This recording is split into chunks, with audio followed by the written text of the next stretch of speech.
In this quick guide, I'll show you easy ways to type the @ symbol on your PC or phone. On a computer, to type the @ symbol using the first shortcut, press and hold the Shift key, then press the 2 key. The @ symbol will be inserted instantly. The second method uses the Alt code. Press and hold the Alt key, type 64 on the numeric keypad, then release the Alt key. The @ symbol will appear. If you're using a laptop without a numeric keypad, use the character map. In the search bar, type character map and open it. You'll see the @ symbol right away. Click copy, then press Ctrl+V to paste it wherever you need.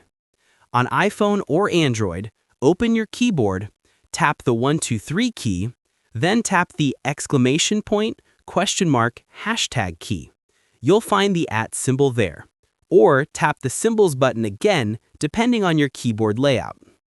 If this tutorial helped you out, make sure to like and subscribe for more helpful guides. And if you found real value in it, a super thanks would be greatly appreciated. Feel free to reach out if you encounter any issues during the process. If this video helps you out, please leave a like and subscribe. Comment below if you have any questions. If you need further assistance, consider hiring a professional using the link in this video below.